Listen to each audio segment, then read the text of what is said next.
5 years ago, none of the ways people are making money online right now even existed. Not as ideas. Not as platforms. Not as anything you could point to and say, that's a real income source. And yet right now, ordinary people with no special background are quietly building income streams using tools and systems that simply weren't available before. Not because they're geniuses. Because they noticed the map changed, while everyone else was still using an old one. Here's the mistake almost every finance video makes when they cover online income. They repeat the same 5 ideas that have existed since 2015. Freelancing, blogging, dropshipping, affiliate marketing, selling courses. These still work, but they're not new, and treating them as the full picture means missing everything that's shifted in just the last few years. So today, we're doing something different. We're mapping out the genuinely new ways people are making money online right now, the ones built on infrastructure that didn't exist a few years ago. Let's start with the biggest shift of all, because it changes almost everything else on this list. The tools got dramatically more powerful, and dramatically cheaper to access, almost overnight. What used to require a team, a budget, or years of specialized skill can now be done by one person with the right combination of tools and judgment. This isn't a small shift. It's the difference between needing a company to compete and needing a laptop. Here's a number that reframes how big this shift actually is. The barrier to producing professional quality content, software, and design work has dropped so fast that the limiting factor is no longer, can I make this? It's, do I know what's actually worth making? Execution got cheap. Judgment got valuable. Keep that distinction in mind, because it's the thread running through everything we're about to cover. New income source number 1, AI-assisted service arbitrage. This is different from traditional freelancing. Instead of doing the entire task yourself from scratch, you're using modern tools to produce a first draft or first version quickly, then applying your judgment and taste to refine it into something genuinely good. The value you're selling isn't raw labor anymore. It's speed plus taste, a combination most businesses will pay well for, because most business owners have neither the tools nor the eye to do it themselves. Here's the myth around this one. People assume this means anyone can do it, so it must be worthless. In reality, most people using these tools produce mediocre, obviously generic output, because they're missing the judgment half of the equation. The person who can spot what's actually good, and push a rough output into something polished, is rarer than you'd think, and gets paid accordingly. New income source number 2, microtools built and shipped in days, not months. Small, simple software tools that solve one specific problem used to take months to build and required real programming skill. That barrier has dropped dramatically. A single person can now build, launch, and monetize a small tool solving one annoying problem in a fraction of the time it used to take. Here's the twist that surprises people. The tools that make the most money aren't the impressive, complex ones. They're often embarrassingly simple, solving a problem so specific that a bigger company would never bother building it, but that a certain niche audience desperately needs solved. New income source number 3, paid communities and memberships built around a specific transformation.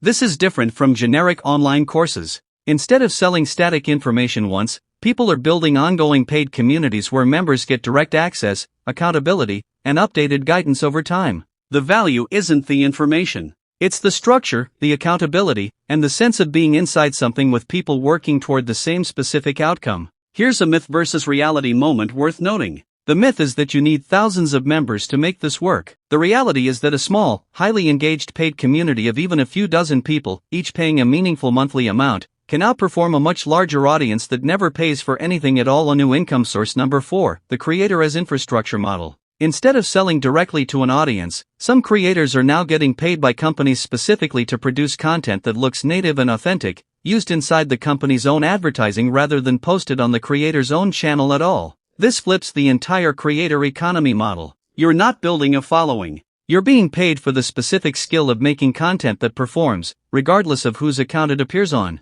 Here's why this matters so much right now. Companies have realized that polished, obviously produced advertising performs worse than content that feels like it came from a real person. That shift created an entirely new category of income for people who understand what makes content feel authentic, even when it's technically an ad. New income source number 5, reselling access and expertise inside tools people already use. As more of daily work and life moves into digital tools and platforms, a new opportunity has emerged around helping people actually use those tools well. Setup, configuration, workflow design, and ongoing optimization inside tools that are powerful but confusing to most users. This isn't building a new product. It's becoming the translator between a powerful tool and an overwhelmed user. Here's a number worth sitting with. As more tools get more capable, the number of people who actually use them well stays surprisingly small. That gap between a tool's potential and its average user's actual usage is where this entire income category lives. Now here's where this list gets misunderstood, and it's important to correct this before you try any of it. None of these are new in the sense of being easy or guaranteed.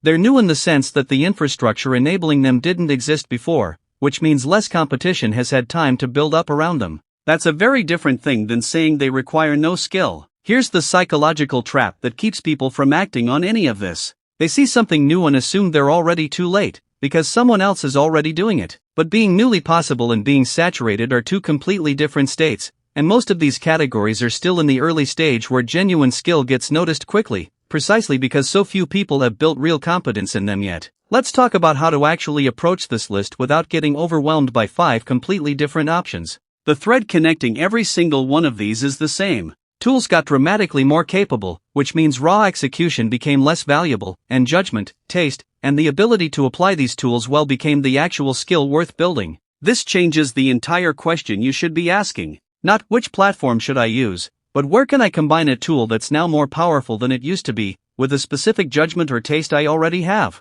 If you already have an eye for what looks good, for writing, design, or content, Category 1 is worth exploring, because your judgment is the rare part, and the tools handle the rest. If you enjoy solving small, specific, annoying problems, Category 2 rewards exactly that instinct, now that building has gotten dramatically faster. If you're good at creating structure, accountability, and community around a specific outcome, Category 3 turns that skill into a direct, recurring income stream. If you understand what makes content feel real versus obviously produced, Category 4 is an entirely new category built specifically around that instinct. And if you're naturally the person other people ask for help setting things up and figuring things out, Category 5 turns that reputation into paid expertise. Here's the mindset shift that ties this entire list together, and it's the most important thing in this entire video. The old model was, learn a skill, then slowly become valuable over years of practice. The new model is, pair a skill you already have with tools that recently became dramatically more powerful, and become valuable much faster than that same skill would have made you a few years ago.